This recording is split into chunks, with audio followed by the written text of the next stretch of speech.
नमस्कार शेतकरी मित्रांनो. घरकुलाचं वाढीव अनुदान जे 50,000 जाहीर करण्यात आलेलं आहे, ते कोणाला मिळणार, कधी मिळणार, याबाबतचे अपडेट आपण आजच्या व्हिडिओच्या माध्यमातून घेणार आहोत. कारण राज्य शासनाकडून ₹50,000 अतिरिक्त घरकुलाला देण्याचा निर्णय घेण्यात आलेला आहे.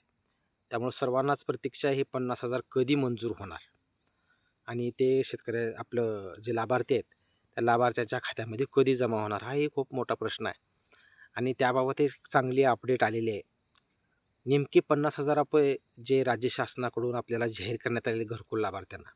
आता सध्या ज्यांची घरकुलं बांधकाम चालू आहेत, कारण ही मोहीम 24 ते 25 मध्ये जे घरकुलं ज्या लोकांना मिळालेले आहेत, त्यांच्यासाठी हे ₹50,000 आहेत.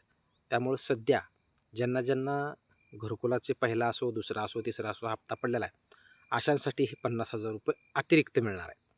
त्यामुळे हे ₹50,000 राज्य शासन कशासाठी देणार आहे?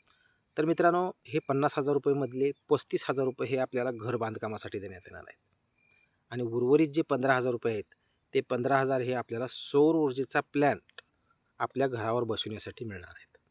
त्यामुळे पूर्णच्या पूर्ण हे पैसे बांधकामासाठी मिळणार नाहीत. फक्त ₹35,000 बांधकामासाठी आपल्याला त्याचा आधार मिळणार आहे. उर्वरित ₹15,000 हे फक्त आपल्या जे सौर घर म्हणून जे राज्य शासनाने योजना आणलेली आहे, की तुमच्या घरात जरी नव्या घरामध्ये लाईट नसेल, तर सौर ऊर्जेच्या माध्यमातून तुम्हाला ती लाईट देणार आहे ₹15,000 मध्ये. त्यामध्ये ते 15,000ला काही येत नाही, परंतु त्याच्यात राज्य शासनाकडून सबसिडी असो 45,000ची उर्वरित डॉक्युमेंट पूर्ण करून त्या पुढच्या प्रोसेस पूर्ण केल्या जातील. परंतु सध्या जे ₹50,000 मिळणार आहेत, त्याला मंजुरी लवकरच मिळणार आहे. आता ह्या जिल्हा परिषदच्या इलेक्शनच्या नंतर एका दिवस मिळू शकेल किंवा त्याच्या अगोदर मिळू शकेल किंवा ह्या निवडणुका संपल्यानंतर या ₹50,000ला मंजुरी मिळणार आहे.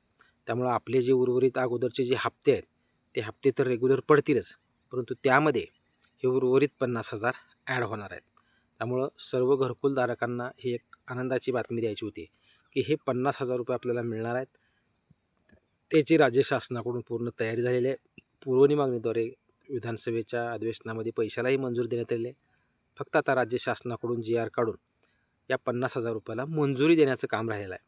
आणि मी म्हणतो हे इलेक्शनच्या अगोदर किंवा इलेक्शन पूर्ण संपल्यानंतर या ₹50,000ला मंजुरी मिळणार आहे व त्याच्यानंतर टप्पेवाईज ते पैसे खात्यावर पडायला सुरुवात होणार आहे.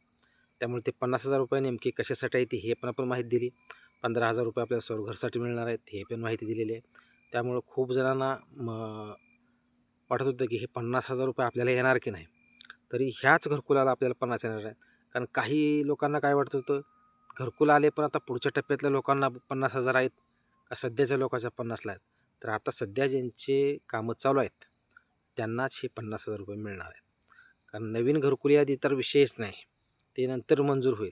परंतु सध्या जे चालू घरकुलं बांधकाम चालू आहेत, त्यांना ₹15,000 साठी सौर घर म्हणून एक योजना, त्याच्या माध्यमातून आपल्याला लाईटची सुविधा व ₹35,000 हे बांधकामाच्या अनुदानासाठी देणार आहेत. हीच एक अपडेट सर्व लोकांना द्यायची होती. कारण ₹50,000 कधी मिळणार खूप जणांचा प्रश्न होता. तर हे ₹50,000 लवकरात लवकर राज्य शासनाकडून मंजुरी दिली जाईल व मंजुरी येताच आपल्याला हे पैसे लोकांच्या खात्यामध्ये जे घरकुलधारक आहेत त्यांच्या खात्यामध्ये पडून जाणार आहेत. हीच एक अपडेट सर्व लोकांना द्यायची. चॅनलवर तुम्ही नवीन असाल, चॅनलला सबस्क्राईब करा. चॅनलला जास्तीत जास्त लोकांपर्यंत शेअर करून व्हिडिओ आवडल्यास लाईक करायला विसरू नका. धन्यवाद.